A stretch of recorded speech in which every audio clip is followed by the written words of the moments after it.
Muy buenas tardes, estimada docente y compañeros. Mi nombre es Stephanie Milena Romero Cañarte, de la carrera de Educación Básica. Actualmente estoy cursando el 7º ciclo en la materia de Tecnología para Innovación Docente y con la magíster Artiaga Marín. El día de hoy vamos a analizar acerca de la creación de videos con herramientas tecnológicas, en este caso el Script-on-Mati, para innovar en los recursos educativos que utilizamos dentro del aula. Para ello se nos ha pedido que elijamos un tema relevante en nuestra carrera. Por ejemplo, mi carrera es la educación básica, por lo que he elegido el tema acerca de las variedades o modalidades lingüísticas. Sabemos que el lenguaje es un fenómeno dinámico cambiante, es decir, que ha venido evolucionando a lo largo del tiempo. Las variedades lingüísticas son las diferentes formas en las que el lenguaje se utiliza dependiendo del contexto, es decir, el lugar en que se encuentra, el nivel socioeconómico que posee el sujeto o el nivel formativo. Va a depender mucho del lenguaje que utiliza. Por ende, ninguna comunidad educativa va a poseer un lenguaje homogéneo, es decir, van a hablar de la misma forma. Por ejemplo, en Ecuador el idioma oficial es el español, pero en diferentes regiones del Ecuador, como la costa, la sierra y la Amazonía, se utilizan diversas jergas, ¿verdad? Por ejemplo, en la costa utilizamos el ñaño para referirnos a un hermano, en la sierra la jerga del guagua para referirse a un bebé, ¿verdad? Utilizamos estas diversas formas o modalidades lingüísticas. Estas se clasifican en 4, en diacráticas, diatópicas y diafásicas. Y por último, las diacrónicas. Vamos a hablar un poco acerca de cada una de estas. Las variedades diastráticas o sociales se refieren a las diferencias lingüísticas que existen en los grupos sociales específicos. Estas variaciones pueden ser ya sea por el factor económico o el factor de la clase social, la edad, el género o las ocupaciones de trabajo. Por ejemplo, los términos que utilizan una comunidad como son los abogados o doctores. Va a depender mucho de la edad, porque un anciano no va a utilizar un mismo lenguaje que una persona joven y en esta época, ¿verdad? Que se utiliza mucho un lenguaje más coloquial. Por ejemplo, aquí tenemos un ejemplo muy claro.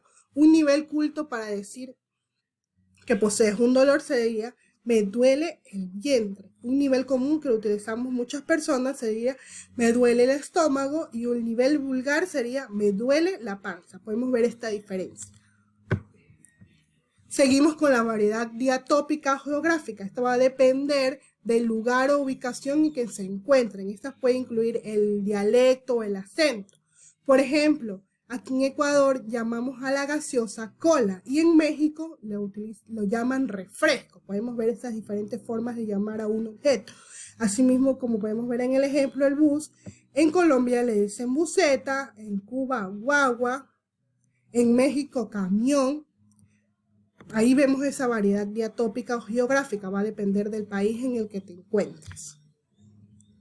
Seguimos con la variedad diafásica. Se refiere a las diferentes formas o idioma que se utiliza dependiendo del contexto. Aquí van a incluir lo que es lo informal y lo formal. ¿Por qué? Porque cuando nos dirigimos o tenemos una comunicación con una persona que posee un rango mayor, por ejemplo, con nuestro jefe, nos referimos de una manera más formal a que cuando tenemos una comunicación con un amigo. Por ejemplo, al jefe lo tratamos como usted y a un amigo lo tratamos como tú. Como, por ejemplo, podemos ver en un saludo formal sería buenos días, señor Sánchez. Pero en cambio, un saludo informal sería con algún amigo. Hola, Caro, ¿cómo te va? Podemos ver esa diferencia. Seguimos con la variedad diacrónica. Se refiere a los cambios que han venido ocurriendo a lo largo del tiempo. Estos cambios pueden abarcar desde formaciones en la gramática o el vocabulario. Como les decía, la Real Academia en esta época ha añadido muchos términos que utilizan los jóvenes hoy en día. Por ejemplo, aquí tenemos, en la antigüedad antes decían botica, pero en la actualidad ya lo llamamos farmacia. Ha cambiado su gramática y su vocabulario. Por ejemplo, Pilsener lo llamábamos en la antigüedad y actualmente lo llamamos cerveza. Asimismo, malón nos referíamos a una fiesta o celebración. La diferencia reside en que se va a perseverar lo cultural y lo étnico de las diferentes culturas.